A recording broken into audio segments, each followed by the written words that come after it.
So we are headed into Chamula, and they are absolutely no photos allowed. Apparently, they will like break your camera or put you in jail. Um, I don't 100% understand it, but we're going to see a church here that's some sort of a blend between Mayan and Catholicism. So, we're really not 100% sure what we're in store for, but you actually have to pay something to even drive into the place. And they tell you right there, absolutely no photos. So here we go. And sorry, but you're just going to have to listen to my explanation of what it was.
Inside the Templo San Bautista, air is thick with smoke and soot from thousands upon thousands of burning candles, adorning small altars to various saints along the walls and in service of individuals or family members that take place right on the floor.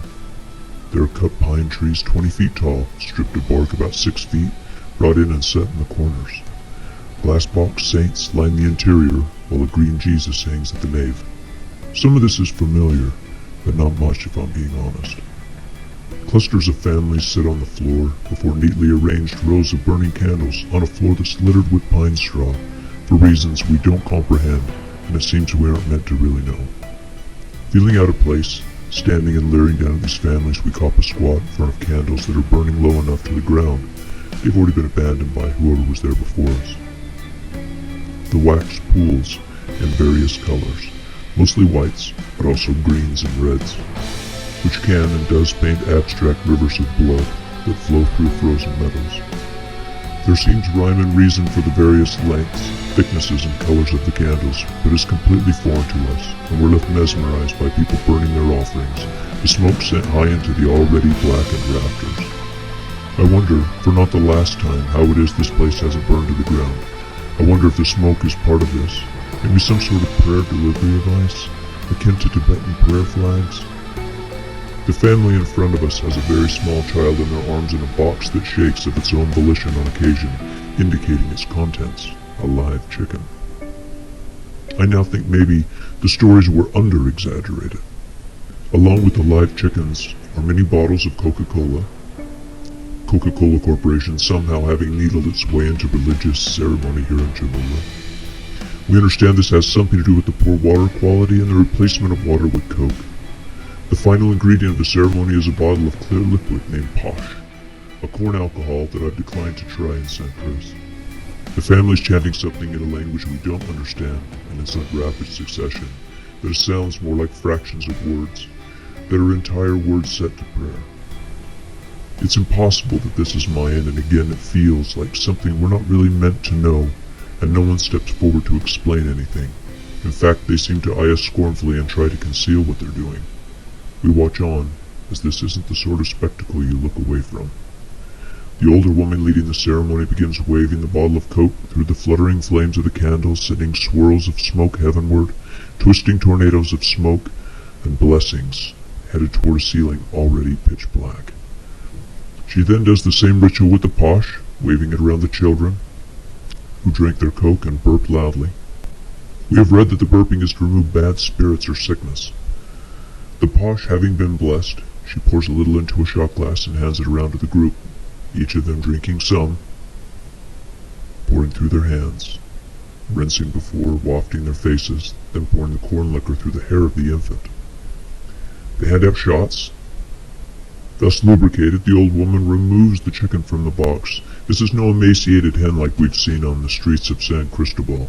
This is a beautiful ebony and burgundy rooster that, when stretched out from foot to tick of beak, is probably 3 feet long. He has beautiful dark red plumage. He seems resigned to his fate. He doesn't fight, for she's exceptionally strong. She pulls the head toward each family member, chanting vigorously, pointing the beak directly toward the child, where her chants of many words that are lost upon us reach their crescendo. Finally, she tucks the wings tight, grabs the head, and stretches the neck of the chicken.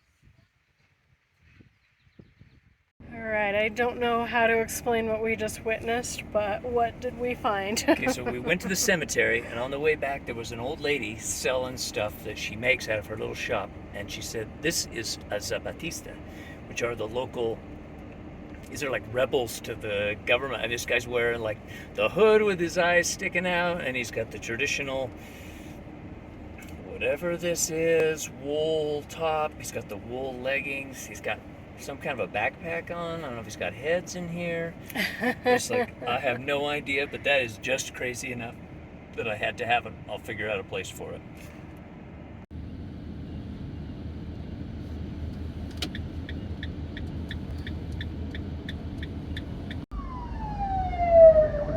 Well, Carrie said it was fine, so we had nothing to worry